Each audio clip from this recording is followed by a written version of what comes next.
Gostkowski, he kept saying, cut him, get rid of Gostkowski. And I was like, for who? Who are you going to hire? So go ahead. What? Cut Mike Tomlin. Go ahead and fire him. For who? Who are you going to hire that's going to do a better job than what Mike Tomlin has done so far? I think you'll find it's for whom, but we'll let that stick. The what I would say though, James, is that I don't really credit that as a rant. I would say that was a sort of like a bit of a whine. A rant. I think if you're not mentioning Colin Kaepernick at least twice, then it's not going to be a rant for me. Oh my gosh! You know what? I'm not going to get into the teams that have hired and signed no-name quarterbacks from practice squad for this is it. Come on, of him. Listen, I mean, we signed Cody Kessler. I mean, we could have had Colin Kaepernick backing up Brady. The Colts should have signed Colin Kaepernick the day after Andrew Luck retired, if for nothing else to be Jacoby Brissett's backup. Similar skill sets. But the problem is Kaepernick doesn't want to be a backup. Kaepernick refuses to sign as a backup, refuses to sign for backup money. I don't know about all that at this point. Starter money. Like you said, he said it. Years. He can't still want to be a starter in this league. Too many teams are going for young rookie quarterbacks. More than half the teams in the league have quarterbacks who are 3 years or less. He can't still want to be a starter. If he wants to be a backup and take someone's job of a veteran who gets hurt, like, I don't know, the job in Denver seems like viable still, even though John Elway continues to mess that up. But, whatever. Well, I mean, what I would add to it, James, is going back to the Mike Tomlin thing. I mean, there is a very, very attractive-looking coach at UCLA just now who is looking to get back into the NFL. Anyway, so injuries for this Pittsburgh-Baltimore game. The Steelers have Vance McDonald with a shoulder injury, James Conner with an ankle, Juju Smith-Schuster with a toe, all listed as questionable. Cameron Hayward is nursing quadriceps injury. He'll be reevaluated before Sunday, along with Anthony I'm going to mess this up, Chiquilo with a foot injury. For the Ravens, Daniel Brown, wide receiver, tackle Brandon Williams, tight end Mark Andrews, corner all show up as questionable. Jimmy Smith is listed as out for Sunday. There is a college head coach that everybody, if you don't get Tua, maybe you get Lincoln Riley. Yeah, that's the thing. He seems to be popular. Are we worried that Lamar Jackson's gone a little bit off the boil, or is it just no, the way games have gone? He's played two. Let's just put it this way: through 4 games, he's played the 2 best defenses that he's seen thus far this season. Because weeks 1 and 2, I mean, if you want to call those 2 teams defense, then it's got beachfront property in Nebraska for you. Good point. So Interesting. The Pittsburgh defense is pretty decent, but then he gets that bye week against Cincinnati next week. Actually, he's got a very up and down when you look at their schedule. Cincinnati next week, then at Seattle. They get the bye week. Then they unfortunately have to face my New England Patriots. Then he gets Cincinnati again. Then it's Houston. Then he's at the Rams. Then the Niners. It's very up and down in terms of the defenses he's going to face the rest of the year. And when you watch him play, I bet you he has one of the highest velocities of any quarterback in the league. He's got some zip when he throws that ball, Jackson. He does. He really, really. It doesn't look like it. It looks like a slight, kind of smaller guy, but actually he's got a lot of zip on those passes. Really crisp. The final 1:00 game, gentlemen. The Jacksonville Jaguars are at the Carolina Panthers. Jaguars 21st in the power rankings.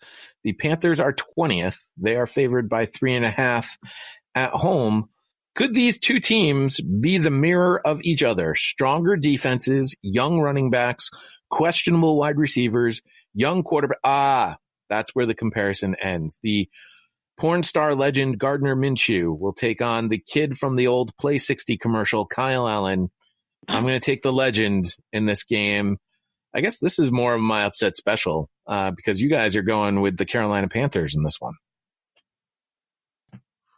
I'm only choosing the Panthers because they're at home, and I trust Christian McCaffrey's versatility more than I trust Leonard Fournette's durability. So I was watching I was watching Good Morning Football, and Doug Marrone was the guest, and was reminded that Gardner Minshew only has the second best mustache in Jacksonville. His owner, Shad Khan. I always mispronounce. I always say that wrong. It's not his owner. The owner of the Jacksonville Jaguars, Shad Khan, has a much better mustache. Sure. Well, yeah, but it's what's attached to the mustache that counts, isn't it? I mean, yeah, that's true. Yes.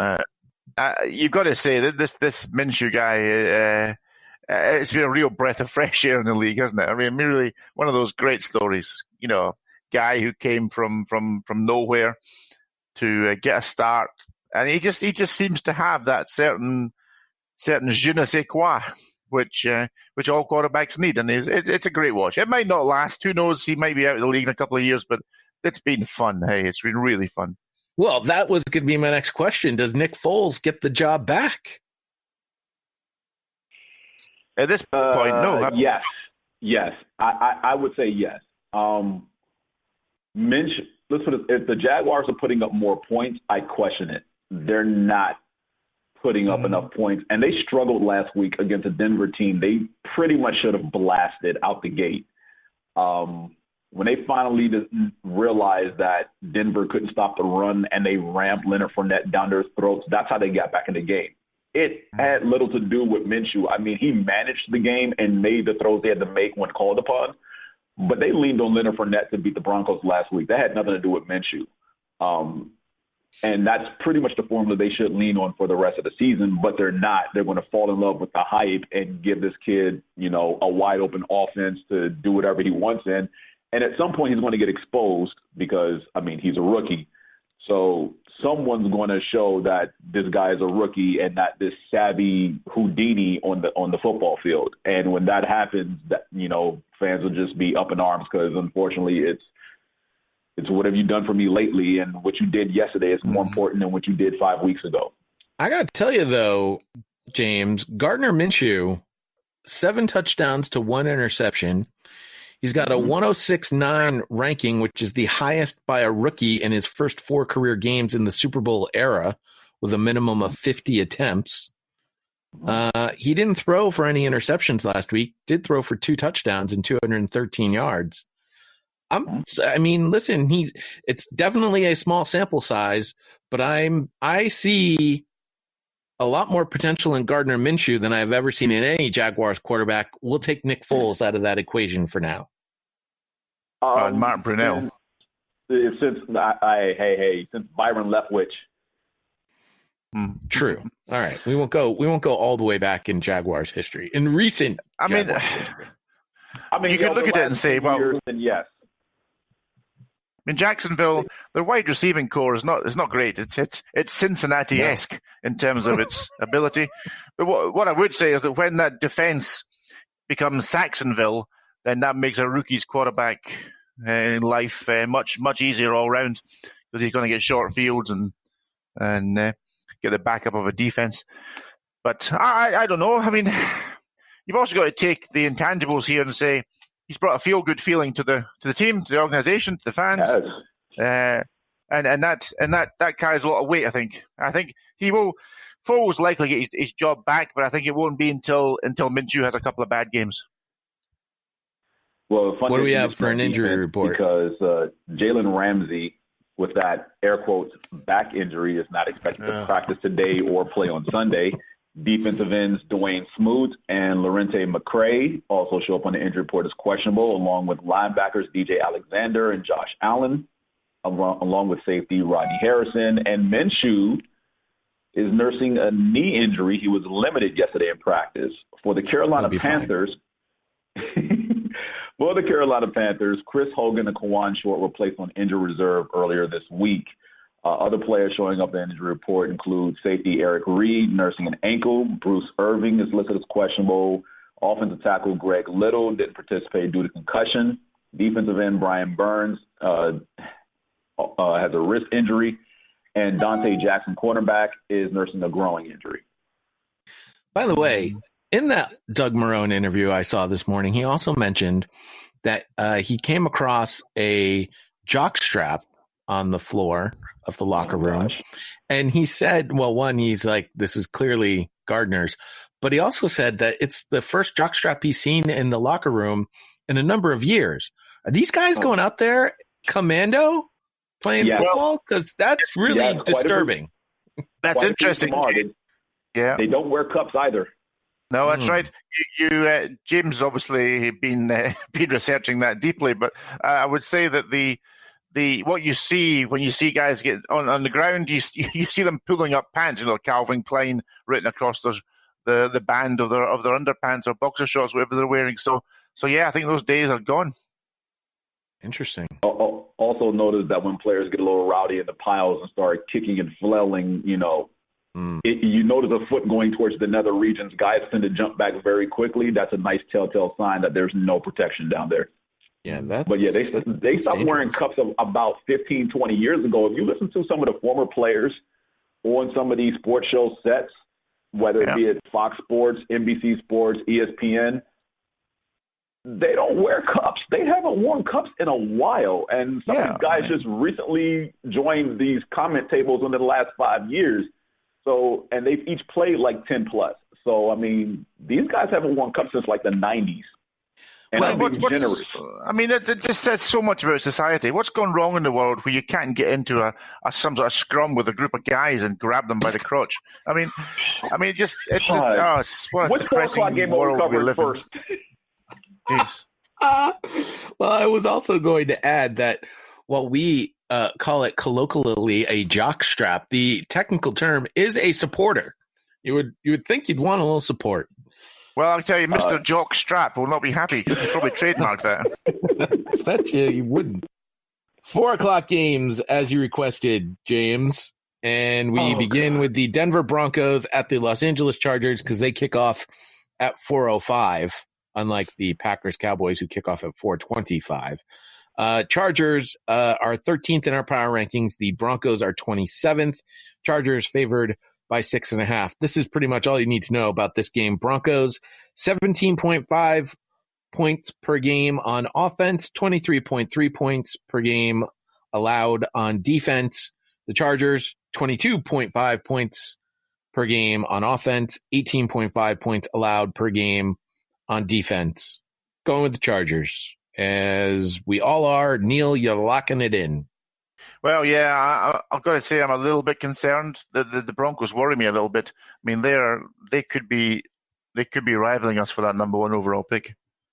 Well, I will tell you that the last time these two teams met in Los Angeles, the Broncos did pull out a victory. Mm. Yeah, but Flacco wasn't the quarterback. No. They look dreadful, and they've lost Bradley Chubb for the season, haven't they? As well, they have. Correct. Right after they got their first few sacks on the season. Yes, indeed. I mean, if Vic Fangio, he's having a rough old time. I bet he's longing for that Chicago sideline gig as defensive coordinator because it's not going well for him, is it? Well, he'd have Khalil Mack in coverage, and that would just be stupid too. Well. It's he's not for long, I don't think, in that job. Mm. Yeah. What do we have for injuries? Starting with Besides the Denver Bradley Broncos, Jawan James is doubtful, offensive tackle. Emmanuel Sanders is nursing a quad injury. Derek Wolfe and linebacker Josie Jewell also show up on the injury report, along with cornerbacks Kareem Jackson and Bryce Callahan will again be out. For the San Diego Chargers, stop me if you heard this before. Wide receivers on the injury report, specifically Travis Benjamin, hip, Mike Williams, back, Dontrell Inman, quad, who was placed on injury reserve yesterday. Running back Justin Jackson has a calf injury. He is doubtful. Hunter Henry, tight end, is out for this week. Virgil Green, growing injury, is questionable for Sunday. He did not practice yesterday. I don't know who's going to be available for Phillip Rivers to throw to, but I expect Ingram to play this week. Melvin Gordon will be back? Melvin Gordon. Excuse me. Thank you. I expect him to play this week. He did practice, and he was taking bumps in practice. So, James, before the season... Oh, sorry, James. Nasser Adderley and Thomas Davis on defense, safety and linebacker respectively, hamstring and growing are listed as questionable. Go ahead, Neil. I was just going to say, I mean, when you were mentioning Ingram there, that reminded me that before the season started, if you sort of looked at the teams with the best